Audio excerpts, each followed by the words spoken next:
Qu'est-ce donc que la douceur? Sinon, aucune justification ni de défense personnelle. C'est supporter l'injustice en s'en remettant à Dieu. Paul, à l'exemple de Christ, exhorte Timothée à redresser avec douceur les adversaires et parle également de la non-assistance et de l'abandon de tous dont il a été l'objet. Cependant, son cœur ne recèle aucune amertume, mais des paroles empreintes de douceur et de tendresse. Que cela ne leur soit point imputé de Timothée 2, 25, 4, 16. Car il ajoute, c'est le Seigneur qui m'a assisté et qui m'a fortifié, de Timothée 4, 17. Que voyons-nous?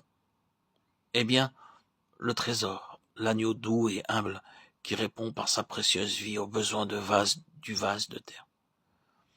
Lui qui injuriait ne rendait pas d'injures, maltraité ne faisait point de menaces, mais s'en remettait à celui qui juge justement. 1 Pierre 2, 21.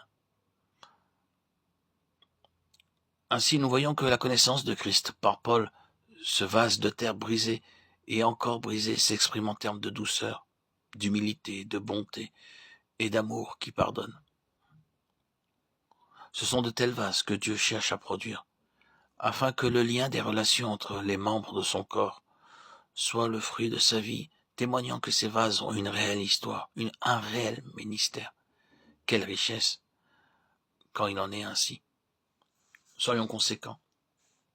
L'Église ne saurait être l'Église et satisfaire le cœur de Dieu, à moins qu'elle ne soit un vase de terre pour manifester sa vie parfumée de ses vertus incomparables. Et ce ne sera jamais par nos intentions aussi élevées soient-elles, mais seulement si la croix a fait son œuvre et la poursuit intérieurement, afin que nous soyons entièrement séparés en nous-mêmes, avec nous-mêmes, pour entrer de plus en plus profondément dans l'expérience de sa résurrection par une vie vécue dans l'esprit.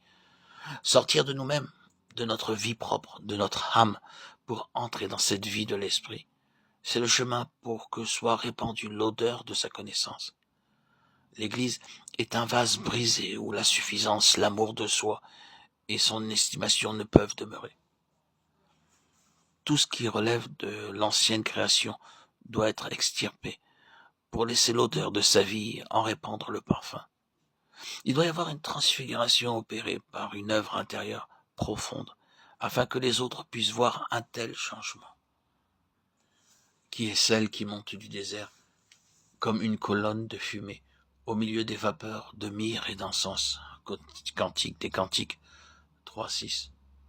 Nous avons à passer par le creuset de l'épreuve, afin que toute la raideur de notre vie propre soit brisée, pour que notre âme soit désormais courbée et flexible, pour céder devant sa volonté.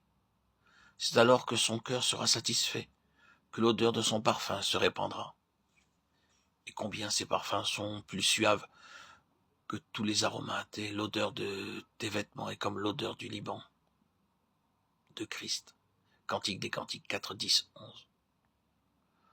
Le Seigneur veut réaliser cette œuvre en chacun, et quand elle le sera, le trésor pourra être vu et contemplé dans les vases, et l'odeur du parfum sera répandue.